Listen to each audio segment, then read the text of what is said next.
సినీ రంగానికి క్యాన్సర్ ఒక శాపంగా మారింది. ఇప్పటికే కొంతమంది టాప్ స్టార్స్ని ఈ మహమ్మారి మింగేసింది. కొంతమంది సెలబ్రిటీస్ మాత్రం క్యాన్సర్తో పోరాడి గెలిచి ఎంతో మందికి ఇన్స్పిరేషన్గా నిలబడ్డారు. మరి ఈ జర్నీలో తమ అనుభవాల్ని అభిమానులతో షేర్ చేసుకుంటూ అందరికీ ధైర్యాన్నిస్తున్నారు. కన్నడ హీరో శివరాజ్ కుమార్ క్యాన్సర్తో పోరాడి గెలిచారు. ఇటీవల సినిమాలకు బ్రేక్ ఇచ్చి అమెరికా వెళ్లిన శివన్న పూర్తి ఆరోగ్యంగా మళ్లీ తిరిగొచ్చారు. ఆల్రెడీ షూటింగ్స్ కూడా మొదలుపెట్టేశారు.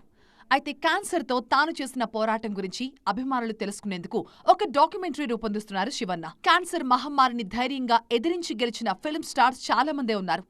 గౌతమి, సొనాలి బింద్రే లాంటి హీరోయిన్స్ ఈ మహమ్మారిని జయించారు. కెరీర్ కి గుడ్ బై చెప్పిన తర్వాత క్యాన్సర్ బారిన పడ్డ హీరోయిన్లు ఆరోగ్యంగా తిరిగి వచ్చాక మళ్లీ గ్లామర్ ఫీల్డ్లో బిజీ అయ్యారు. అదే సమయంలో పాడ్కాస్ట్లు, అవేర్నెస్ ప్రోగ్రామ్స్ లో పాల్గొంటూ ప్రజల్లో క్యాన్సర్ పట్ల అవగాహన కల్పిస్తున్నారు. మరో సీనియర్ నటి మనీషా కొయిరాలా కూడా క్యాన్సర్ ని జయించారు. సుదీర్ఘకాలం చికిత్స తీసుకున్న మనీషా చివరకు తన మనోధైర్యంతో జయించారు. ఆ ప్రయాణాన్ని హీల్డ్ పేరుతో పుస్తకం రూపంలో అందుబాటులోకి తీసుకొచ్చారు. కెరియర్లో మంచి ఫామ్లో ఉన్న టైంలోనే క్యాన్సర్ బారిన పడ్డారు మమతా మోహన్ దాస్. హీరోయిన్ గా, సింగర్ గా ఫుల్ బిజీగా ఉన్న టైంలో క్యాన్సర్ రావడంతో మమత జీవితం తలకిందులైంది. సుదీర్ఘకాలం చికిత్స తీసుకున్న తర్వాత కోలుకున్న మమత తన ట్రీట్మెంట్ గురించి ఎప్పటికప్పుడు సోషల్ మీడియా ద్వారా అభిమానులతో షేర్ చేసుకుంటున్నారు.